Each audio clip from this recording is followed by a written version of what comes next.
Bem-vindos a mais uma edição do Sintra em Foco, o vosso programa semanal que garante o bom ambiente nestes dias cinzentos. E hoje em estúdio, connosco temos 3 convidados para nos falar da sua nova peça de teatro que anda por Portugal e também irá para a Espanha. Connosco temos Luca Marques, Rafael Salmona e também Vinícius Facó, do coletivo Levante Primaveras Artísticas. Antes de mais, muito obrigado por terem aceito o nosso convite. Falem-nos um pouco sobre a vossa peça que vocês agora têm, que é Uma Crónica para Quem Não Deveria Amar. Não sei quem quer começar. Começamos por ti, Lucas. Bom, Uma Crônica para Quem Não Deveria Amar é um texto do Rafael Salmona e se baseia ali na época da década de 60, aborda questões sobre as revoluções estudantis que ocorreram naquela época e também sobre amores e descobertas. O protagonista é o James, ele é contratado por um jornal muito importante na época e ele começa a escrever crônicas. Só que ele acaba tendo uma certa popularidade no momento que ele começa a escrever sobre crônicas de uma misteriosa Miss Daisy. E aí que entra a fundo na peça, na temática das descobertas e também todo esse contexto de revoluções. O espetáculo ele tem esse contexto histórico, né, das revoluções que aconteceram em 1968, as revoluções estudantis que mudaram o mundo, e tem o pano de fundo, né, como história do espetáculo, que ao mesmo tempo que o personagem vive o contexto histórico, ele também vive as revoluções internas. Isso. Então ele passa por uma grande revolução até... Quem quiser assistir vai saber o desfecho, não vou contar aqui. Não vale spoilers. Não vou dar spoiler. Sem spoilers. Mas é um espetáculo que fala muito sobre revoluções, respeito, descobertas sobre o amor e, sem sombra de dúvida, sobre uma sociedade mais equilibrada em termos sociais. Quando eu penso na peça, eu penso num debate sobre a legitimidade do amor. Sim. E o que uma sociedade preconceituosa impõe e o que é de fato o amor, né? Isso para mim é o que fica bem marcado no texto e também na encenação. Porque até é interessante, porque pronto, a peça retrata-se ali na década de 60, uma época que tanto no Brasil como em Portugal viviam-se tempos de ditadura. E ficou também marcado por causa das questões dos estudantes, que lá está, vai tudo dar também ao foco da vossa peça. Vinícius, dentro daquilo que tem sido, pronto, a peça estreou ontem, se não estou em erro, como é que tem sido a adaptação do público, visto que pronto, está agora a começar, mas mesmo assim, já hoje vão sair daqui para o Porto, portanto, vão ter um público diferente à vossa espera. Como é que vês a adesão do público português à vossa peça? A gente teve uma recepção maravilhosa em Sintra. Muito diferente até do público brasileiro, assim, nos aspectos, assim, mas igualmente maravilhosa. Mas, assim, a gente vê como eles receberam a peça de uma maneira um pouco diferente. Em momentos diferentes, tocaram momentos diferentes, emoções diferentes, mas também teve uma recepção muito incrível.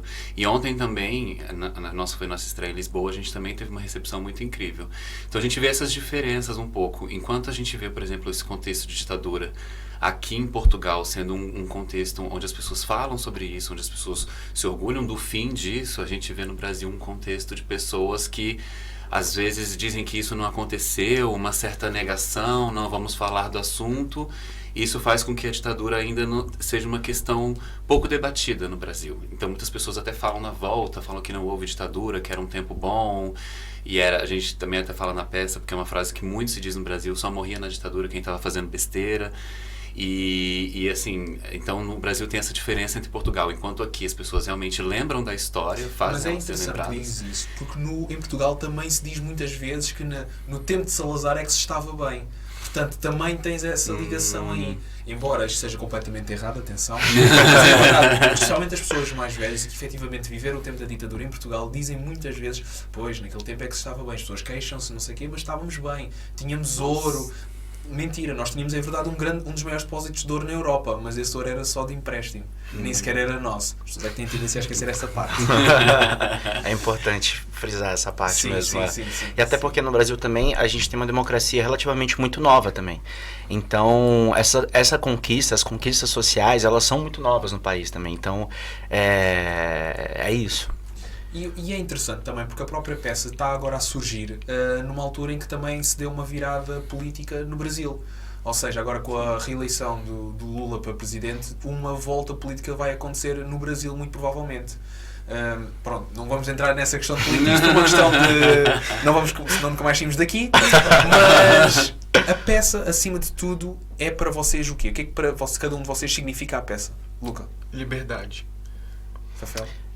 É uma questão de sobrevivência. Vinícius? Sonho. Lutar pelo seu sonho em face de um contexto adverso e violento. E também, falando em sonho, quero acreditar que também o vosso coletivo surgiu do sonho de vocês poderem fazer teatro. Rafael, fala-me um pouco sobre o Coletivo Levante. Bom, o Coletivo Levante, na verdade, ele surgiu a partir do espetáculo. Então, o Levante é exatamente esse lugar que é quase que um manifesto nosso cultural de tratar de assuntos sociais dentro dos espetáculos e projetos sociais e projetos culturais que nós temos. Então, eu tenho muito orgulho de falar do coletivo, do grupo. Não é fácil fazer arte, não é fácil ser artista, se assumir artista na sociedade hoje, principalmente no nosso país, é muito delicado. Geralmente, quando você fala que você é artista, pergunta, mas você trabalha com o quê? Então, e sempre... Praticamente tens de ter um segundo trabalho para sobreviver, senão não consegues. Exatamente, exatamente. E dizer, por exemplo, que a partir do Coletivo Levante, que é um coletivo relativamente novo, a partir da nossa entrega, do nosso trabalho, da nossa concretização e união de sonhos, nós estamos num outro país fazendo uma circulação internacional que, para pessoas que trabalham na área, amigos nossos, nunca chegaram nem perto. Pessoas que têm muito mais experiência do que nós no mercado e não chegaram perto. Então, o Coletivo Levante, além de uma concretização de sonhos, ele é também um lugar que a gente mostra para a sociedade, a partir do nosso projeto, que sim, é possível ser artista, é possível realizar os nossos sonhos, e é possível unir o mundo capitalista, de pagar suas contas, com a nossa utopia de viver da arte. Então, não é fácil. Também não estou romantizando, porque só nós sabemos. Convém sempre frisar isso. Podem seguir os vossos sonhos, mas atenção, não é fácil. Exato, não é fácil. E também tem abdicações, porque estarmos aqui para realizar o nosso sonho significa que nós abdicamos de muita coisa que ficou no nosso país, que ficou, enfim. Então, é isso. A gente sempre está trabalhando num lugar de revolução interna e também de revolução externa, de que é capaz de sim, de fazer, só basta a gente ser uma peça dentro de todo o mecanismo e as coisas vão acontecendo. A vossa peça, Uma Crónica para Quem Não Deveria Amar, vai estar este mês de março em Portugal, sendo que vocês têm uma data fixa que vai ser em Lisboa, na Fábrica Braço de Prata, todas as quintas-feiras. Mas depois, em abril, seguem para a Espanha. Vocês saíram do Brasil para Portugal, de Portugal para a Espanha. Como é que está a ser esta transição entre três países completamente diferentes? Na verdade, a gente começou, eu e Luca, começamos em Luanda, porque fizemos conexão em Luanda. Para Angola. Então é legal porque a gente começou na África, né? A história. Foram a três continentes diferentes. Exatamente, 3 continentes diferentes. Quer continuar? Bom, mas é uma experiência maluca, assim.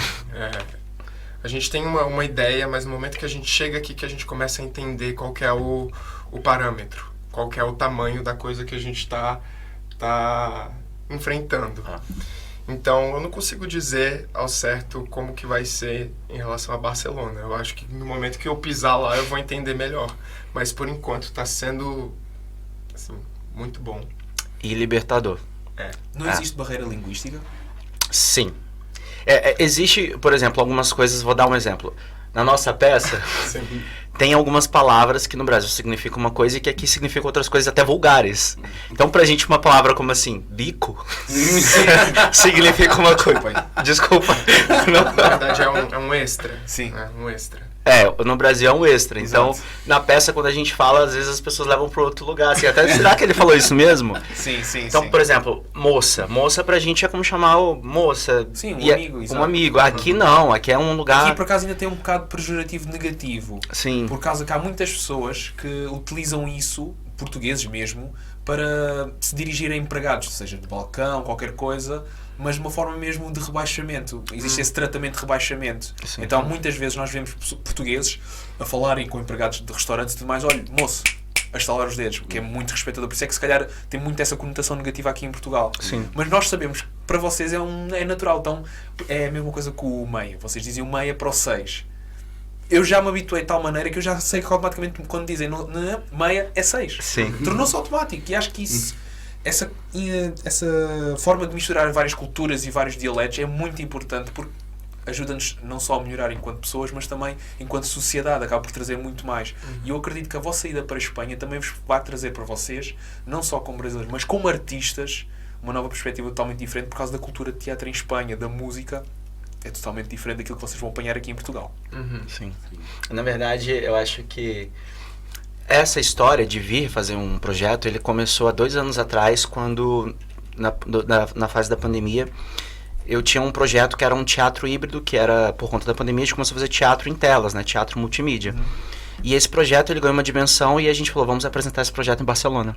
Então, tudo começou há 2 anos atrás para ir para Barcelona. Então, a Espanha sempre foi um grande foco justamente por conta dessa riqueza cultural. Então, confesso que eu estou amando Portugal, está sendo incrível aqui, mas eu tenho grandes expectativas para chegar em Barcelona. Em Barcelona vocês vão estar no mês de Abril durante mais ou menos 15 dias. Depois de Barcelona, qual é que vai ser a ideia? Sei que vocês já têm outros projetos em mente, que vocês vão querer continuar a desenvolver, mas quero saber de cada um de vocês quais é que são as vossas perspectivas para depois de Abril. Vamos começar aqui pelo Vinícius. Estás quietinho, mas eu não me esqueci. Para depois de Abril, a gente já tem em mente a continuidade da crônica.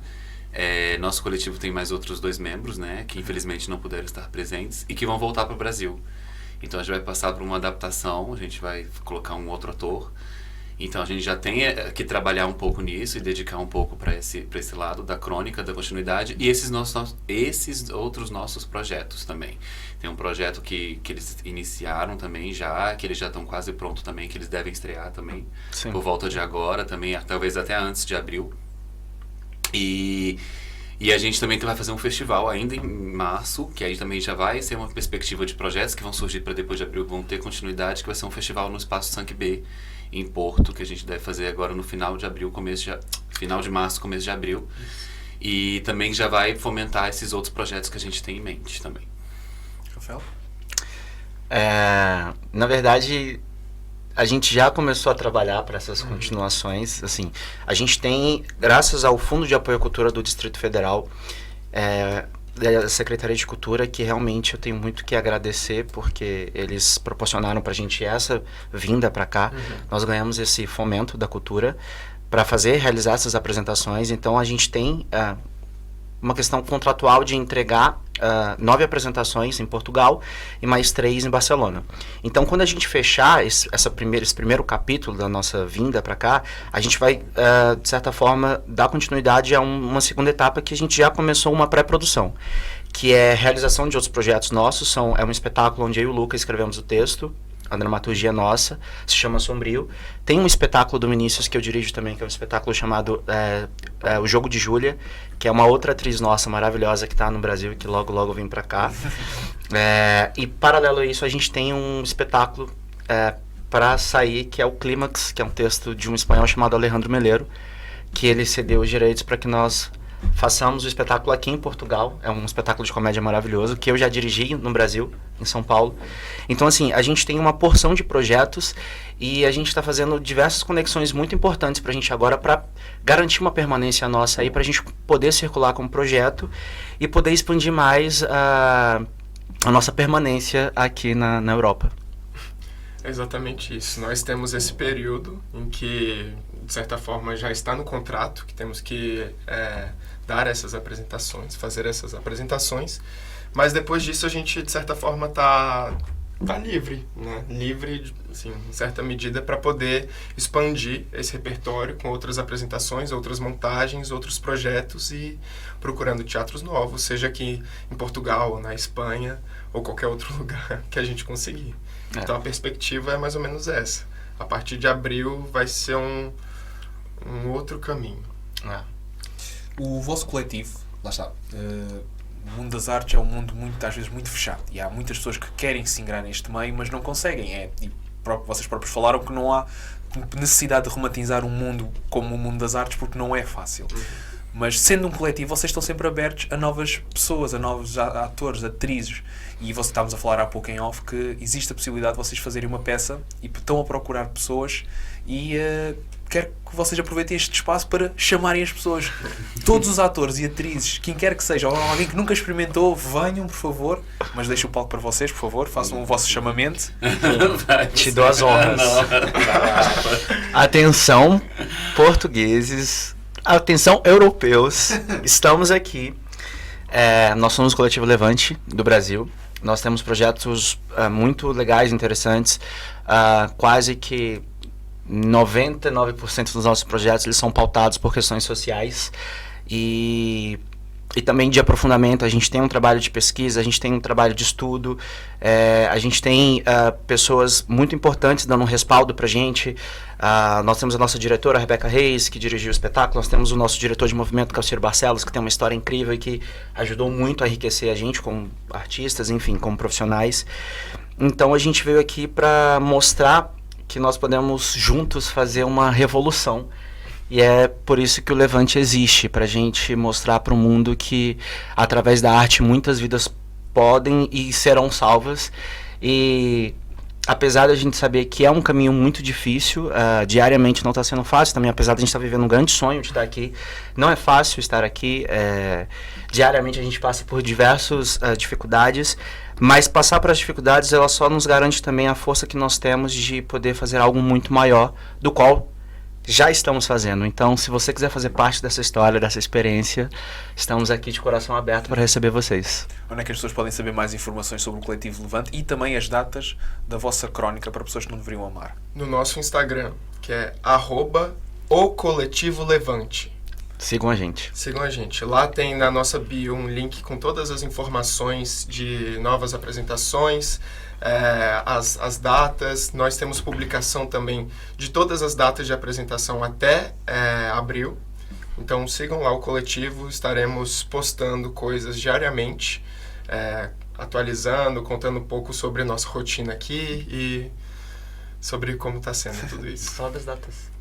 Bom, vamos apresentar em Lisboa, todas as quintas-feiras, na Fábrica Braço de Prata. Isso. Apresentaremos no Porto, vai ser o festival, no Sankby, no Espaço Sankby, nas datas 25 e 26 de março e 1 e 2 de abril. E em Barcelona... Tem Póvoa de Santeria. Dia 24. Dia 24, no Festival do Grêmio, 24 de março. E aí depois, em Barcelona... 14 e 16. 14 e 16 de abril. Bom, Rafael, Luca, Vinícius, muito obrigado por esta conversa. Desejo a maior das sortes, porque não é fácil, efetivamente, viver no mundo das artes, mas acho que também é muito importante frisar a importância que os governos têm que ter em aproveitarem estes momentos, aproveitarem as pessoas que querem fazer da arte uma vida, uma carreira. Acho que é muito importante focar nisso e dar a entender que é necessário. Infelizmente nem toda a gente nasce com uma colher de prata na boca. Então os apoios são importantes e quanto mais pessoas continuarem a ir ao teatro, quanto mais pessoas continuarem a apostar nestas iniciativas, é cada vez mais importante, especialmente depois de 2 anos em que as pessoas estiveram fechadas, sem trabalhar, sem poderem consumir cultura, é cada vez mais importante. Por isso, muito obrigado pelo que vocês estão a fazer, pela vossa iniciativa, boa sorte para os vossos espetáculos e, mais uma vez, obrigado por terem vindo aqui à nossa pequena rádio. É sempre um prazer receber-vos e receber pessoas que, efetivamente, dão à cultura uma nova face e uma nova perspectiva que é cada vez mais linda. E nós agradecemos você, Alexandre, e a Rádio Sintoniza T pelo convite. É muito especial e muito importante para nós estarmos aqui hoje. Exatamente. Bom, por esta semana terminamos o episódio, mas não se preocupem, pois nós voltamos já para a semana para mais um episódio aqui do teu Sintra em Foco. Até lá, bom fim de semana e já sabe, mantenha-se sempre ligado à Rádio Sintoniza.